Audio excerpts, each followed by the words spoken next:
Hello, everyone. This is Rick, and welcome to Astral Club. This is Interview with an Earth Elemental. Before I get into it, just want to mention a few things. First up, Patreon. If you'd like to support the channel and the work that we do here on Astral Club, you can certainly do so when you join Patreon. You get a chat function, direct mail to me, advanced podcasts, and if you're interested, there is a link in the description. Next up, astral projection lessons. I've worked with folks now all over the world. We've had some great success. If that's something that you might be interested in, then all you have to do is just go to the description. There's an email there and ask for more information. And finally, the thanks button. If you like a particular episode or you just want to, help us out a little bit, hit the thanks button. Okay, let's get into it. Interview with an Earth Elemental. First up, let me just define what it is.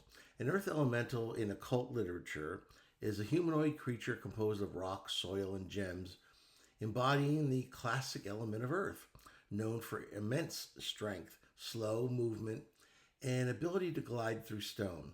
They represent stability, nurturing power, and destruction, like earthquakes, in spiritual systems. I slipped out of my body the way I always do, like easing out of a stiff jacket, and I shot upward into the sky. My target was the San Francisco Bay Area. I became aware in the night sky with the Golden Gate Bridge below. I'd crossed it many times for business, so I had a pretty good ident for this famous structure. After some short sightseeing or procrastination, if I'm being honest, I angled myself downward and go into a deep and fast dive into the earth. My target is an interview with an earth elemental. I have worked towards this projection for years. Some of you who have been with me for years know about my claustrophobia. When I did all my other interviews a while back with the elementals, I neglected to do the earth elemental for a very specific reason. My claustrophobia has haunted me since my brother locked me in a tightly packed closet while we were playing hide and seek. I don't know how long I was in that stuffy closet, but I remember the air growing thin. I forced myself to remain calm because I'd watched a show on a mine collapse and how important it was not to panic and use up the oxygen.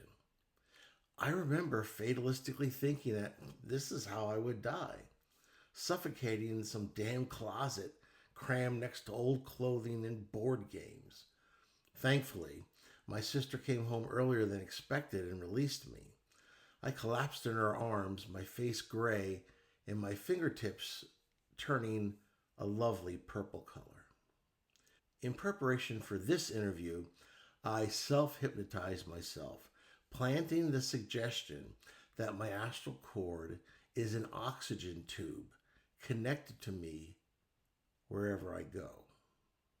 So I dove at breakneck speed through the earth because I figured the speed would help me get through. I arrived in this open cathedral-sized cavern that definitely helped me to control my psychological weakness. I gave a silent thanks to the gods for this small mercy. The walls themselves seemed to breathe.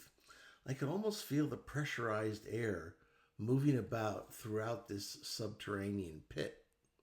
I sensed a powerful but very alien life form nearby. Then, almost as soon as I thought that, he was there, calving from the rock to stand before me, an earth elemental.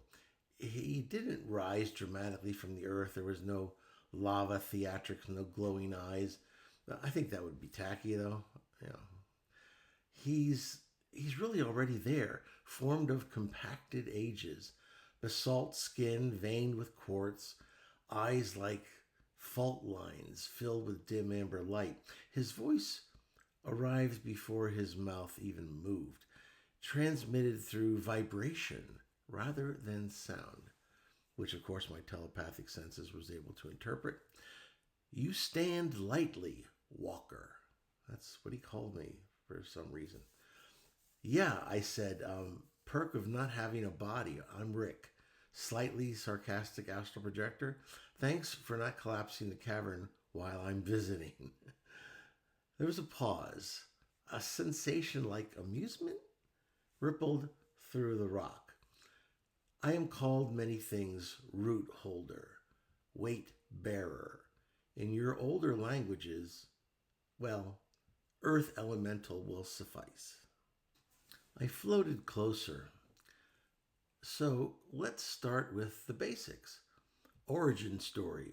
Were you summoned, born, accidentally created by a druid with poor impulse control?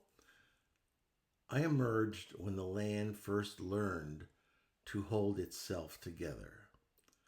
Before cities, before names, pressure creates coherence. I am coherence. That tracks, I thought. The whole cavern hummed like a tension string. You're not exactly a guardian, are you? I asked. More like a custodian? I do not protect. I balance. There's a difference, and the rock knows it. I gesture vaguely upward because the city above us has a habit of forgetting it's sitting on several extremely irritated plates. The elemental's glow dimmed. Then it brightened like a slow exhale. They stack weight where weight already strains. Steel upon clay, memory upon fracture. I feel it then. Not fear, pressure. A background ache in the astral field, like a jaw clenching unconsciously. Okay, I say carefully, let's talk about that. I'm feeling build up. The cavern tightened. Pebbles lift and settle. The strain is increasing, he says. Northern lands, coastal seams, the old fault is restless. I usually don't interrupt when ancient beings are delivering bad news. It's best just to let them finish. The pressure has not yet chosen its moment, he continued, but it will require release.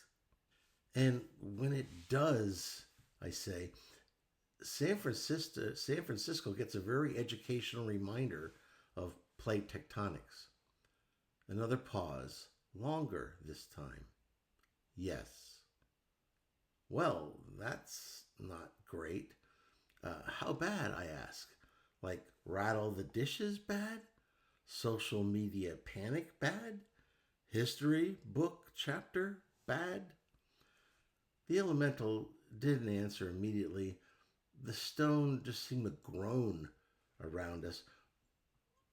The land does not measure damage as you do, he said at last, but the shaking will be significant. Structures built on denial will suffer most. I sighed. They always do. I drifted back, taking him in. This being who had watched continents shuffle like tired furniture, who had endured humanity's brief obsession with permanence. Do you want it to happen? I ask. His answer comes soft, almost regretful. Want is a surface emotion. Release is necessity. Above us, millions of people drink coffee, argue about rent, worry about politics, and assume tomorrow will resemble yesterday. Below them, the earth is quietly clenching its fists. Anything they can do, I ask, besides panic and denial, which are kind of our brand, humans. Listen, he says. Build humbly. Remember, the ground is alive. Well, I say, backing away, thanks for the interview. Trying not to erase any landmarks I like. A deep rolling vibration, something between laughter and a tectonic shift, came from the earth elemental. Walker, he says as I begin to rise, you return because you listen. That is helpful. I ascended through layers of stone, pipe, and concrete back towards the fog and neon light and sourdough illusions. San Francisco was sleeping above a tightening seam in the earth. And somewhere deep below, the earth elemental waits, not angry, not cruel, just patient. Pressure always wins. If you liked that episode, that interview, please hit the like button, share it with those of like minds. Subscribe if you haven't already, and please, questions and comments. Do you live in the San Francisco Bay Area? Do you know people, friends, family who live there? I'm kind of glad I don't live there with this information about an earthquake coming, but I guess it is what it is. What are you going to do? Those plates are going to move. They're going to release that pressure. So there's nothing we humans can really do about it other than, you know, understand that this is what happens. This is how the earth moves, and try to adapt to it to the best way possible. At any rate, questions and comments, always love that stuff. This is Rick, and I will see you on the astral plane.